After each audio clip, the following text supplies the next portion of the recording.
Welcome to episode 4 of the Skincare Teacher Beauty Tips Show. I hope you had a fabulous week. I have just completed a skin detox challenge, a 7-day skin detox challenge. We ran this challenge on our Facebook group called the Beauty Business Students, and we had a great time.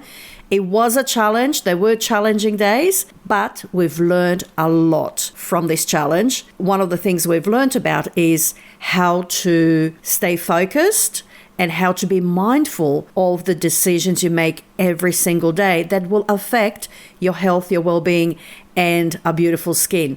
So if you'd like to find out more about that challenge, you can join us on our Facebook group called the Beauty Business Students, and I'll link to it in the show notes. In today's episode, I'm going to answer a question that was sent to me by one of my fans. And her question was, Yana, do you feel that needling is better than chemical peels? It was a really great question because these two skin treatments in spas and beauty salons are very popular. And it can get confusing because when you look at the description, they kind of treat the same things or can treat the same things. So what is the difference between skin needling and chemical peels? So I hope you enjoy this episode and find it interesting and informative.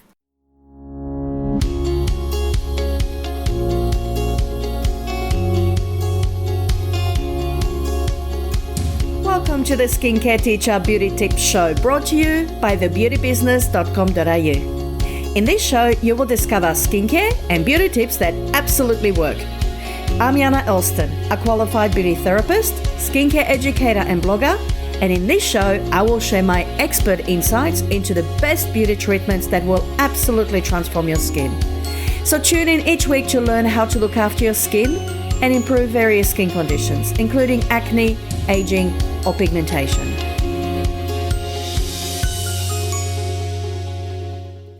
A reader on my blog recently sent me a question. Do you feel that needling is better than chemical peels? And I thought this was an excellent question because with so many treatment options available out there, it can be really confusing for people. Microneedling and chemical peels are two different modalities and they're used for different purposes. It's like comparing apples to bread. Not everyone needs microneedling and not everybody is suitable for chemical peels. So what is microneedling? Microneedling, sometimes called dermal rolling or skin needling, was initially used as a clinical treatment for improving and reducing scarring, post-acne scarring or chickenpox scarring. And it works by breaking down existing scar tissue with tiny, fine needles, which stimulate skin healing and rejuvenation process. So in a treatment situation, you would have a specially trained beauty therapist, a clinician, or a doctor, a registered nurse, they would use a device, a handheld device that has a roller on it with fine needles, or the more recent devices that have come onto the market are machine operated, and it looks like a thick pen, and it has a cartridge at the tip of it with fine needles. When the device is turned on, the fine needles go up and down, almost like a sewing machine. The beauty therapist or the doctor will run the device over the skin, particularly where there is scarring, to rejuvenate that skin. So how the rollers work, when you roll it over the surface of your skin, the tiny needles puncture the skin. This helps with the rejuvenation process. Over the past few years, it has become a very popular modality for reducing the appearance not only of scarring, but also aging, as well as fine lines and wrinkles, and helping to tighten the skin. Because this process, the dermal needling or skin needling or microneedling, it's called also collagen induction therapy, and sometimes written in short CIT, so collagen induction therapy.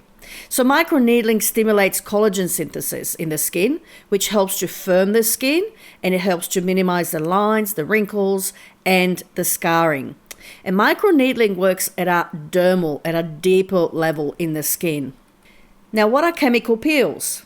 Chemical peels, on the other hand, are more superficial resurfacing treatments and work by chemically exfoliating the skin.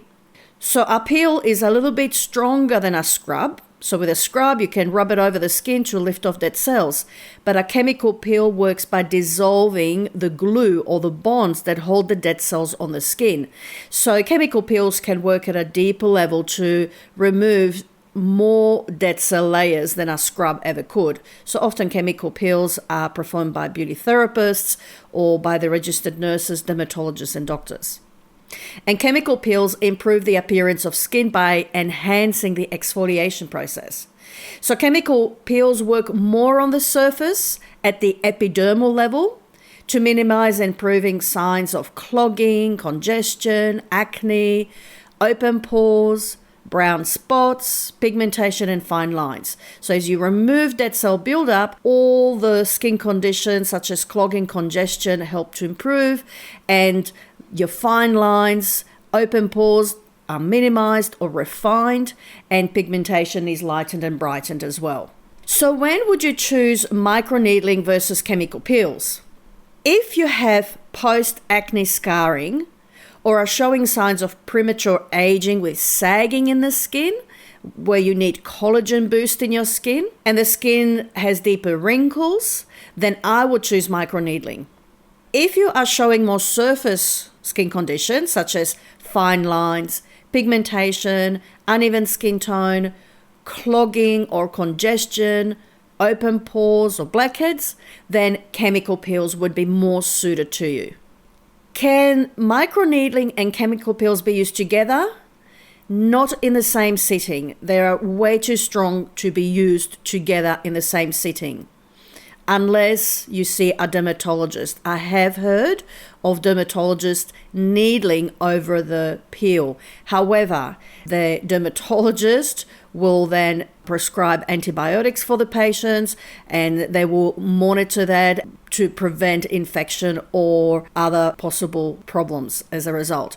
Beauty therapists would never do this in the same sitting. So I would not recommend doing it in the same sitting, and I would not recommend doing those treatments too close together. I would allow at least 6 weeks after needling before you do a peel. If we wish to improve the skin appearance at the surface level, we would recommend a course of peels. Following that, if the skin needs further rejuvenation treatments, tightening and reducing the appearance of deeper wrinkles, then a course of microneedling will certainly be beneficial.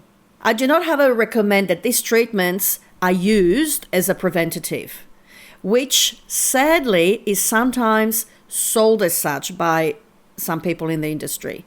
So don't do needling or peels as a preventative. There are treatments to treat existing skin conditions and improve your skin.